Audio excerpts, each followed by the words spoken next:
Olá, está começando o Chão e Paz, o seu programa do bem. Na edição de hoje você vai saber como está a situação da fila de transplante de órgãos na Bahia. Encontrar doadores tem sido tarefa difícil nas unidades de saúde baianas. Trazemos ainda a cobertura da tradicional Festa do Divino, na Igreja de Santo Antônio, além do Carmo. E ainda a quarta reportagem especial sobre os santos que passaram pela Bahia. O Chão e Paz está no ar.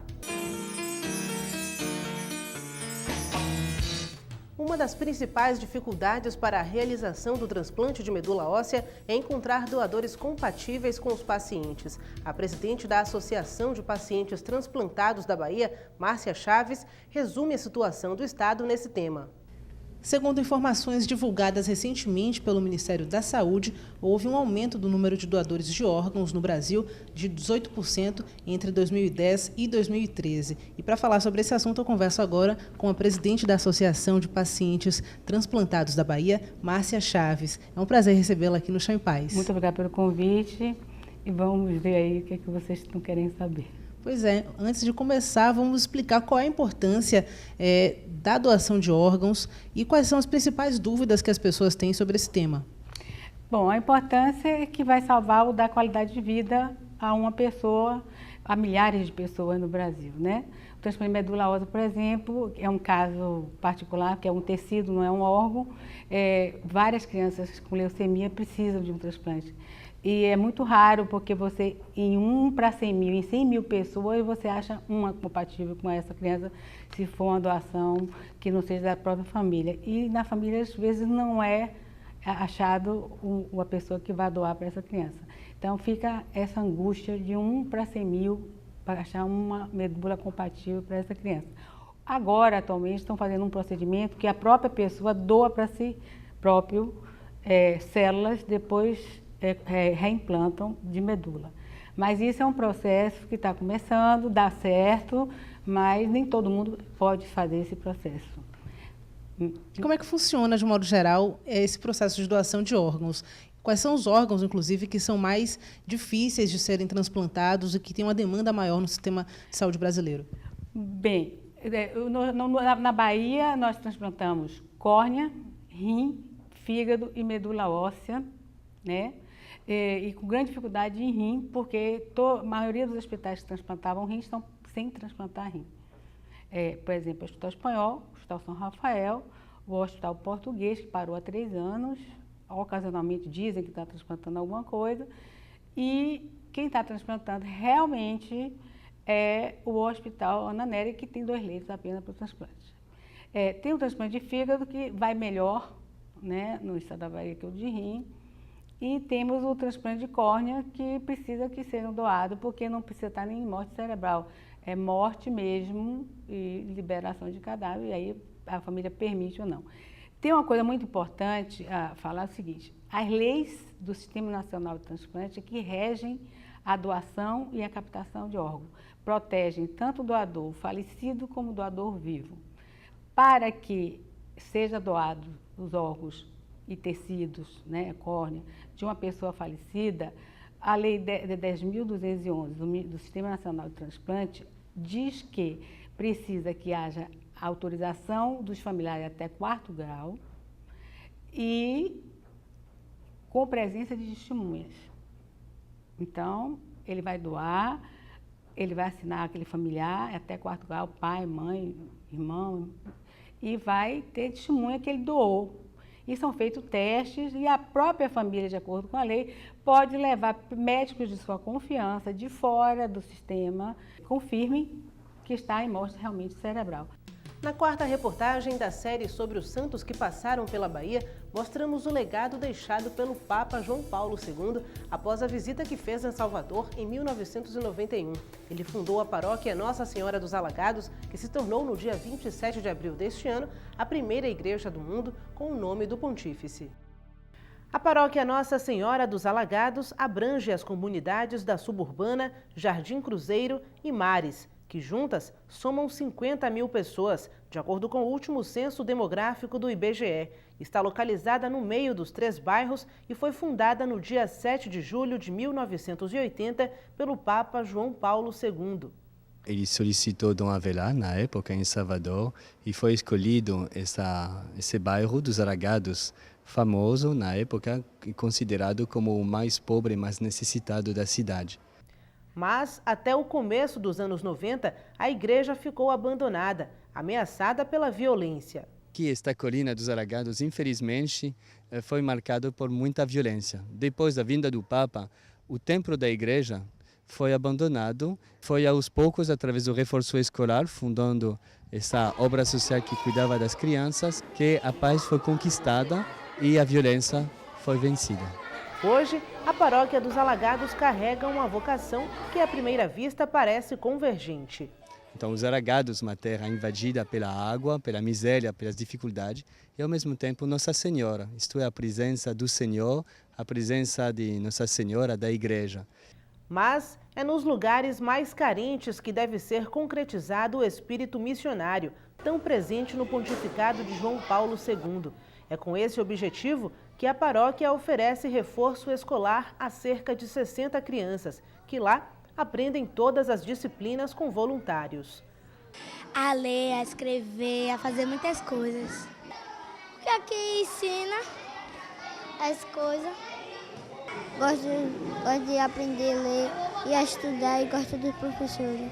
Então, é um trabalho muito belo que acompanha 60 crianças do bairro, 30 pela manhã, 30 pela tarde, que oferece a cada criança 2 refeições, no início e no final do meio-dia, e que proporciona cursos de português, matemática, história, mas também catequese, educação cívica, que acompanha as famílias. Maria Elisa Castro está ali por um chamado especial. Ela acompanhou de perto a visita do Papa João Paulo II à comunidade e ainda hoje guarda as recordações. Eu tive assim, a oportunidade de estar assim, perto dele, né, de dar a benção. Ele beijou a minha mão, né, eu beijei a dele e pedi a benção dele, ele me deu. E eu vi assim, a simplicidade naquele homem, né, a simplicidade assim, do próprio Deus nele. Outra marca deixada pelo Papa João Paulo II em Salvador foi a Associação das Comunidades Paroquiais de Mata Escura e Calabetão. Apesar de não ter recebido a visita do santo, a Copamec foi construída a partir de uma doação dele e hoje oferece a crianças e adolescentes a oportunidade de fazer 10 tipos de cursos profissionalizantes. Entre as lições ensinadas está a informática, que facilita a entrada desses jovens no mercado de trabalho. Ele praticamente ensina assim, a mexer no computador. Deixa eu ver, assim, em partes, tanto na parte física, quanto na parte do sistema do computador. E também na parte da internet, ele ensina tudo isso.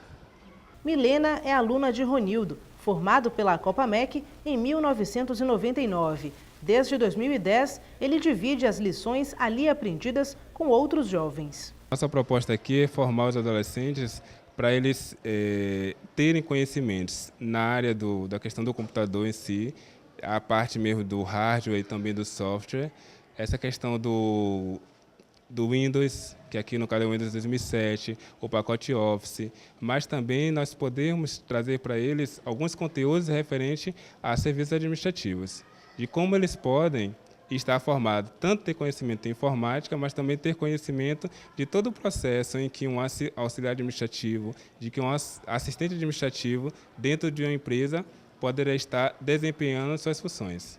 Em outra sala, as alunas aprendem a lidar com produtos e equipamentos relacionados à estética: tesoura, alicate, lixa, esmalte. E o resultado está ao alcance das mãos, capazes de enfeitar as outras. Do outro lado, mãos habilidosas para preparar alimentos. Dessa reunião de esforços, sai um quitute conhecido e saboroso, a broa de milho. Essas atividades são resultado de um projeto iniciado há mais de 20 anos.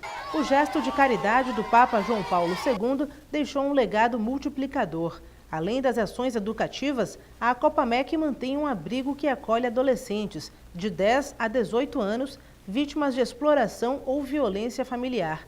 E aí você gosta, se sente acolhida aqui, você mora aqui também, né? Sim, moro.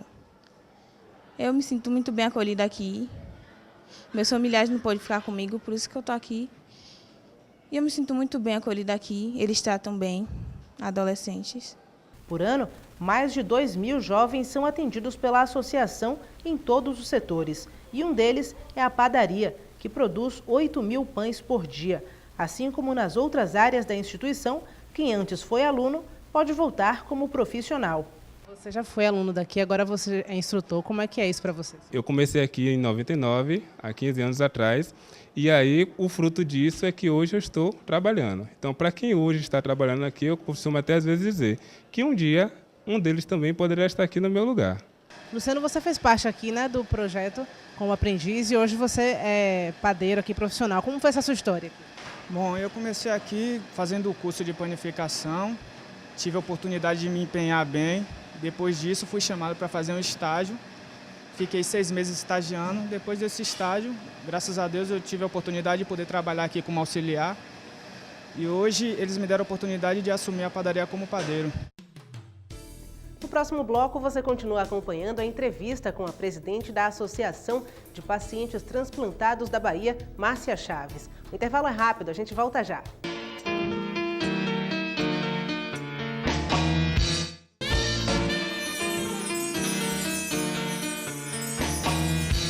A Bahia apresentou queda no número de captações para transplantes no primeiro trimestre de 2013 para o mesmo período deste ano. Uma das causas para este resultado é a falta de informação sobre o assunto, como afirma a presidente da Associação de Pacientes Transplantados da Bahia, Márcia Chaves. Pois é, exatamente. A gente falava no começo, né, do programa que o Ministério da Saúde divulgou esse dado de aumento de 18% do número de doadores no país. Como é que está a situação na Bahia? Bom, no país e na Bahia houve um decréscimo de 2013 para 2014 e foi, no caso do transplante renal no Brasil, caiu de 5,4% nas captações de rim para transplante de rim, digamos assim. Agora, nós temos dado o seguinte, eu vou comparar esse trimestre para poder, porque nós não temos fechado o ano de 2014, nós temos fechado o ano de 2013 pela RBT, que é o Registro Brasileiro de Transplantes, da BTO, dados fornecidos pelo Ministério da Saúde.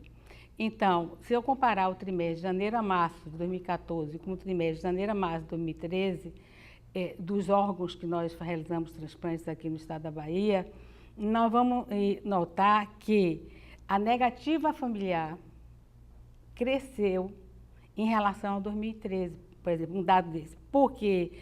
Porque falta de informação, falta de conhecimento, de educação sobre a temática transplante, doação de órgão, que é morte cefálica, qual a diferença de morte cefálica e coma. Isso é um dado muito importante. Então, aumentou a negativa familiar no estado da Bahia. Então, diminuiu a captação de órgãos.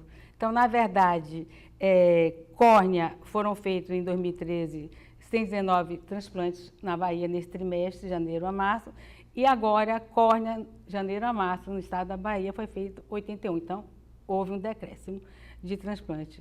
De fígado ficou mais ou menos igual, porque 18 no outro trimestre, 19, mas ainda é muito pequeno. E rim, foi 31 ano passado do falecido, 4 do vivo, no total de 35. Só que esse ano aumentou umzinho, 36, mas por milhão de habitantes a diferença foi mínima, de 10 para 10,3 por milhão de habitantes. Então a gente ainda tem um número muito pequeno, né? Como é que a gente pode fazer para melhorar, claro, além da divulgação de informações sobre esse assunto, nas próprias unidades de saúde, como é que isso pode ser revertido? Nas unidades de saúde existem comissões intra-hospitalares. É uma lei que determinou que todo hospital acima de 80 leitos, tem a obrigação de ter uma comissão intra-hospitalar de transplante. O que é isso? São as CIDOTs. Essa CIDOT tem que interagir com a comunidade do hospital, né? Médicos, enfermeiros, pacientes, todo o profissional dentro do hospital, toda a comunidade, e interagir com a central de captação.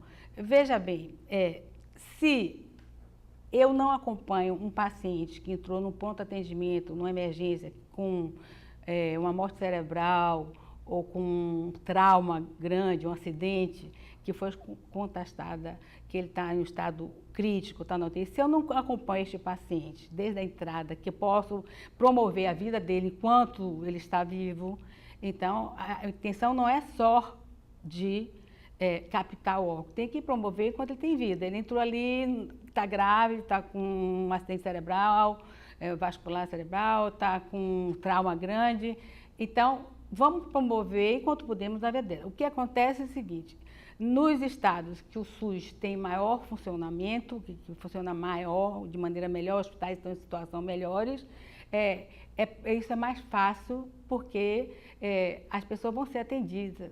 Quando você vê seu familiar em algum hospital, num corredor, há semanas, sem ser atendido, ele entra depois em morte cerebral, e aí vem a equipe perguntar se ele quer doar o órgão, eu acho aí que há uma negativa familiar baseada em uma falta de conhecimento, de acompanhamento do paciente. Então, essa comissão hospitalar precisa ter uma atividade maior de comunicação com acompanhar aquele paciente que virá a ser doador, mas na expectativa que ele possa vir a sobreviver ou não, dependendo do que for o desfecho do caso dele. É preciso que as equipes, de fato, dos hospitais e das unidades de saúde estejam engajadas nessa campanha, nesse assunto. Mas, além disso, como você avalia as políticas públicas do Estado da Bahia no quesito doação de órgãos? Eu acho que a política pública do Estado da Bahia, quesito doação de órgãos, é uma política quase inexistente. Você vê que nós estamos decrescendo, você vê que as unidades de transplante de rim, em vez de aumentarem, diminuíram. Ou seja, o português deixou de transplantar rim há 3 anos. O Hospital São Rafael, a partir desse mês, agora não transplanta mais órgão nenhum, não só rim. Na mídia fala-se em dívida de SUS, não sei.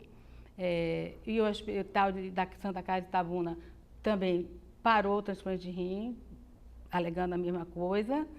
E temos, por último, o espanhol, que faz um ou outro. Na realidade, o que está sendo feito de transplante de rim no Estado da Bahia é através do Sananeri, mas muito pouco. Só estão dando 2 leitos. E tem um programa chamado Padrão Bahia, que esse programa, na realidade, o transplante não é feito no Estado da Bahia. Eles têm, acho que um convênio com o Hospital do Rio em São Paulo, e se for captado o órgão compatível lá, aqui com este paciente, ele é mandado junto com o paciente para o hospital em São Paulo para fazer o transplante. Só que esse programa Padrão Bahia, o transplante não é realizado na Bahia. O órgão sai da Bahia com o paciente e é realizado em São Paulo. E é uma coisa assim, o paciente é avisado agora, tem que entrar no avião junto com o órgão e chegar lá, não tem ninguém, não tem parente, não tem nada, não tem apoio nenhum. Acabou o transplante, eu tive que socorrer vários porque não sabia nem como voltar. E eu acho o seguinte, esse programa Padrão Bahia devia ser diminuído em prol de mais hospitais dentro da Bahia para fazer transplante. Porque ninguém quer sair do Estado da Bahia. Tem familiares, o apoio familiar, o apoio de toda a comunidade que você vive. Então, você quer fazer seu transplante aqui, com esse apoio. Sem falar uma coisa chamada isquemia fria, que existe no caso dos órgãos, que com o passar do tempo, mais de tantas horas, o órgão já fica prejudicado para ser transplantado. O pós-transplante já vai ser um pouquinho mais complicado. Vamos agora para mais um rápido intervalo. Na volta você confere a cobertura da celebração do Divino na Igreja de Santo Antônio Além do Carmo. Não saia daí.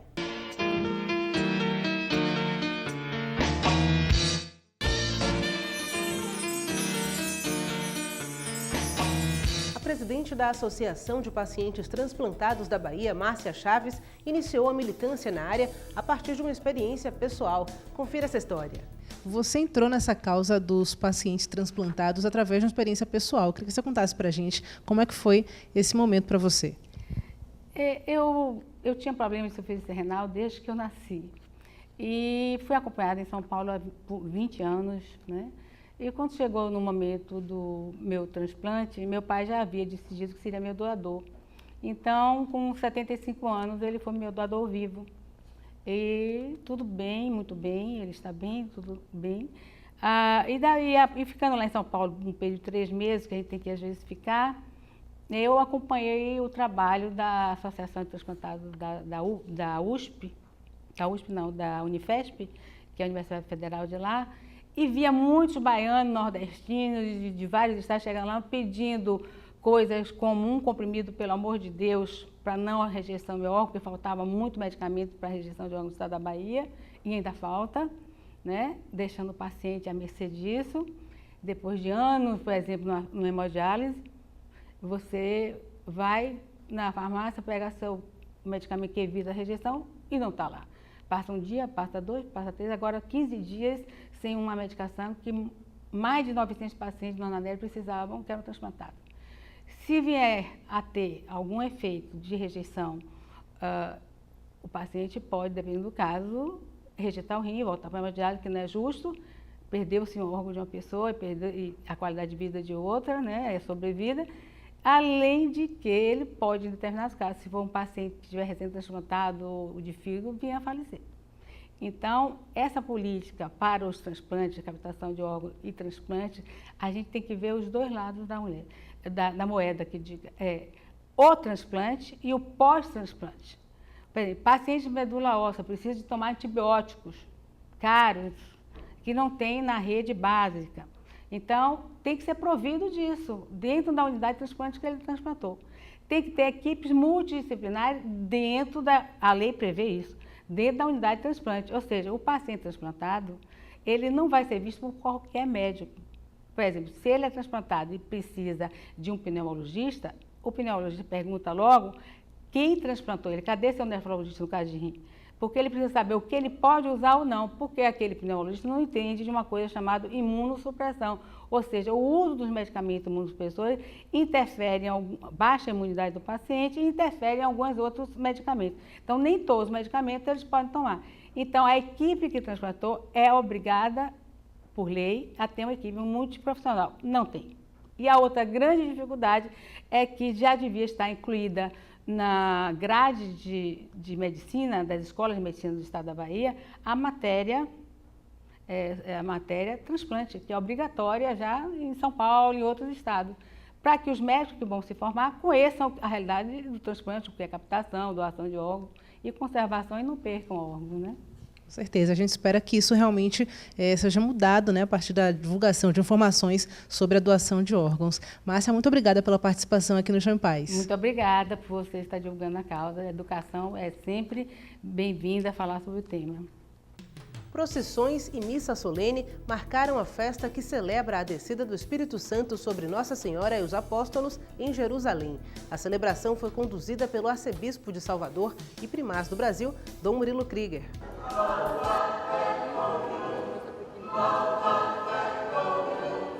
De volta à igreja de Santo Antônio Além do Carmo, após ser recebido pelo menino imperador na igreja do Boqueirão, este cortejo celebrou a descida do Espírito Santo sobre Nossa Senhora e os apóstolos, 50 dias após a ressurreição de Jesus Cristo. É o encerramento do setenário, que começou no dia 27 de abril, com reflexões a cada domingo sobre os 7 dons do Espírito Santo.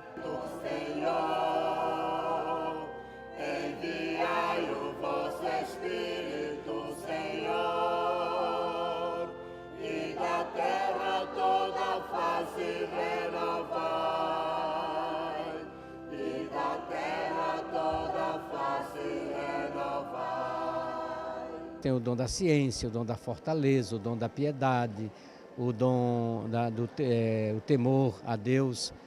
E cada um desses dons a gente possui, de que a presença do Espírito é real na nossa vida.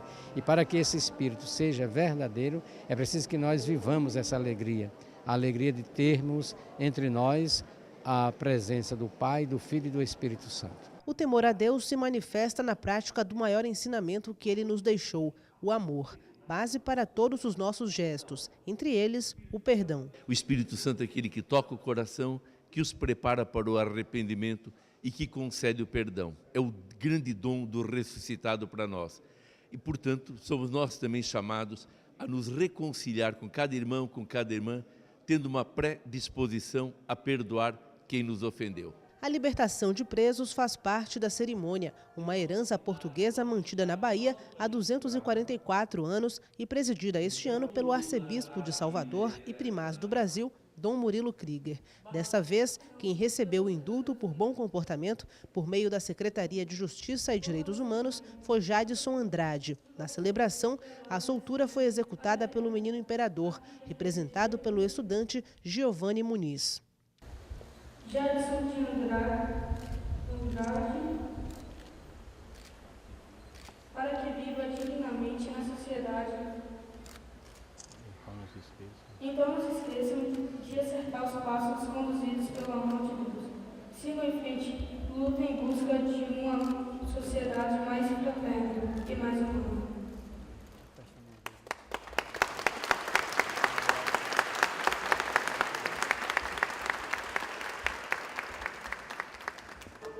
Jadson Andrade ficou preso durante 6 anos e meio por assalto. Natural de Alagoinhas, no interior baiano, pretende retomar a profissão de carreteiro e voltar para a casa da família, na cidade onde nasceu.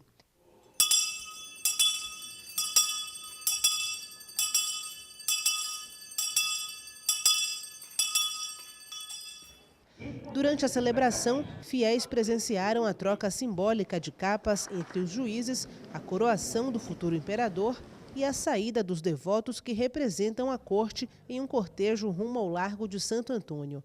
O figurino, rico em detalhes, mantém viva a história iniciada pelos chamados ilhéus, que vieram da costa da África no século XVIII e aqui fundaram a Irmandade do Divino Espírito Santo.